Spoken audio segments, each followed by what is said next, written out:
السلام عليكم ورحمة الله وبركاته।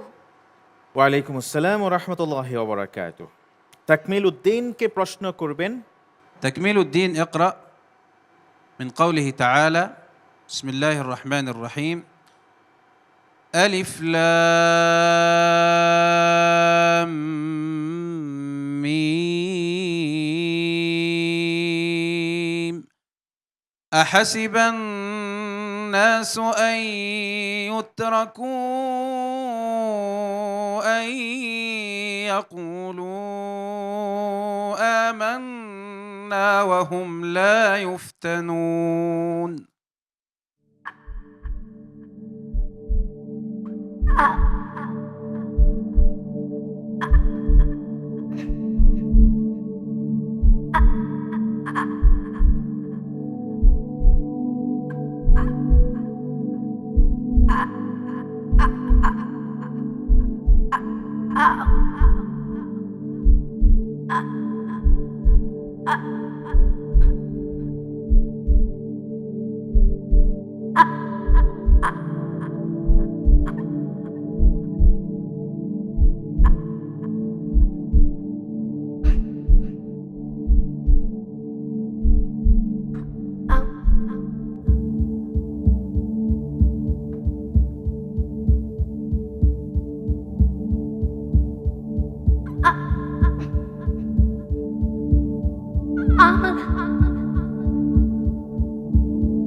اللهم صل على محمد وعلى آل محمد.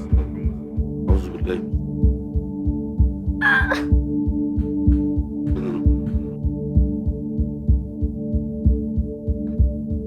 أعوذ بالله من الشيطان الرجيم.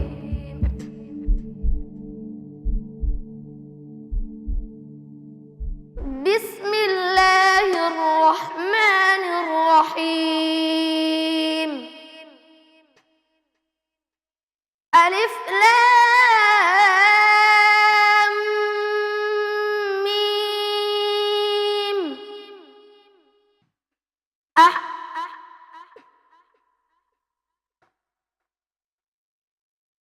أحسب الناس أن يتركوا أن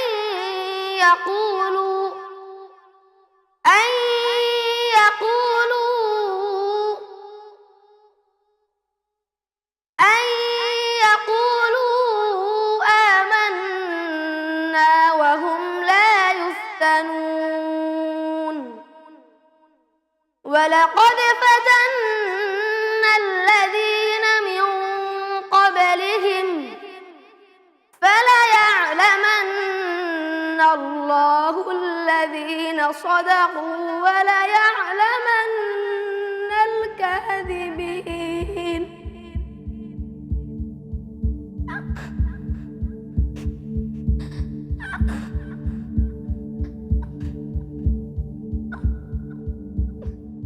أم حسب الذين يعملون السيئات أن يسبقونا ساء ما يحكمون. من كان يرجو لقاء الله فإن أجل الله لآت وهو السميع العليم. ومن جاهد فإنما يجاهد لنفسه إن الله لغني عن العالمين. حسبك. صدق الله العظيم.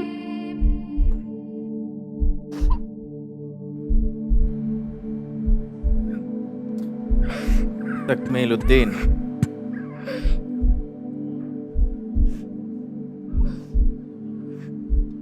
لا تبكي ولا تحزن، كلنا معك، كلنا معك إن شاء الله.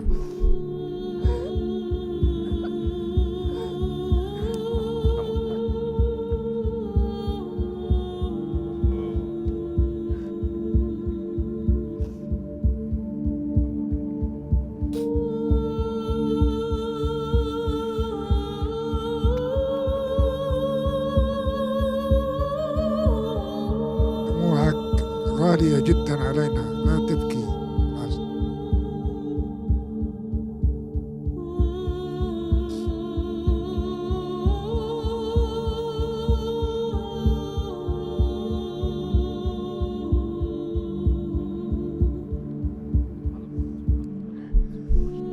আমরা সকলের কাছে দোয়া চাই আমাদের এই প্রতিযোগী আল্লাহ পাক যেন তার জবানকে পরিষ্কার করে দেন। রব্বিশ রাহলি সদরি ওয়াসসির লি আমরি ওয়াহলুল উকদাতাম মিন লিসানি ইয়াফকাহু কওলি। ধন্যবাদ জানাচ্ছি বিজ্ঞ বিচারক ত্রয়কে, অতিথি বিচারককে আমাদেরকে সহযোগিতা করবার জন্য, ছোট্ট বন্ধুটিকে সান্ত্বনা দেওয়ার জন্য।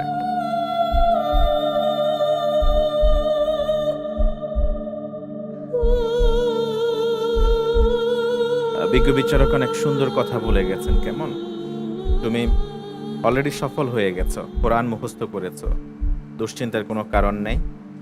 আল্লাহ তাআলা যাকে ভালোবাসেন তার পরীক্ষা নেন। আল্লাহ তাআলা তোমার পরীক্ষা নিয়েছেন। আল্লাহ সবার পরীক্ষা নেন না। ইদা আহাব্বাল্লাহু আহাদান ইবতালা, আল্লাহ যখন কাউকে ভালোবাসেন তখন তার পরীক্ষা নেন। তো অন্য কোনো প্ল্যাটফর্মে হলে হয়তো বা তোমার এই কথা বলতে দেরি হচ্ছে বা শুরু করতে দেরি হচ্ছে, এই জন্য হয়তো বা অনেকে স্কিপ করতো। কিন্তু আমাদের বিজ্ঞ বিচারকগণ বিষয়টি বুঝেন, এটা হলো তাকদির ইলাহি, কিছু করার নাই।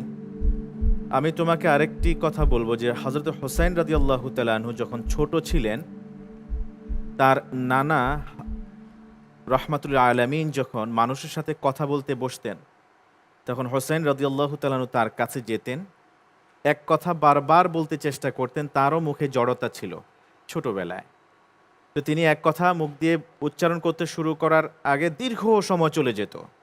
তো অনেকেই এটা নিয়ে প্রশ্ন করতো যে আল্লাহ রাসূল সাল্লাল্লাহু আলাইহি ওয়াসাল্লাম নিজে বলে দিলেই তো পারেন, তিনি নিজে বলে দিলেই পারেন, এত কষ্ট হয় না হোসাইনের। কিন্তু হোসাইন রাদিয়াল্লাহু তাআলা নিজের কণ্ঠে কথা বলতে চান, বিশ্বনবী ওই সময়টুকুন তাকে দিতেন, অনার করতেন। কারণ আল্লাহ রাসূল সিম্প্যাথেটিক হওয়ার চেয়ে তিনি ছিলেন ইমপ্যাথেটিক। তিনি নিজেকে অন্যের জায়গায় দাঁড় করাতেন। তোমার এই ব্যথা আমরা অনুভব করছি, বিজ্ঞ বিচারকগণ অনুভব করছেন, আমরা নিজেদের মনে করছি। আমাদের সম্মানিত অতিথি দোয়া করে গেছেন তোমার জন্য। সব কিছু মিলে আমরা আল্লাহ তাআলার উপরে ছেড়ে দিলাম, দেখা যাক ফলাফল কি হয়। কেমন আল্লাহ ভরসা। আশা করছি ইনশাআল্লাহ তাআলা তোমাকে কেউ বঞ্চিত করবেন না। তোমার প্রাপ্য হক যতটুকুন পাওয়ার ততটুকুন আল্লাহ তাআলার পক্ষ থেকে মঞ্জুর হবে ইনশাআল্লাহ।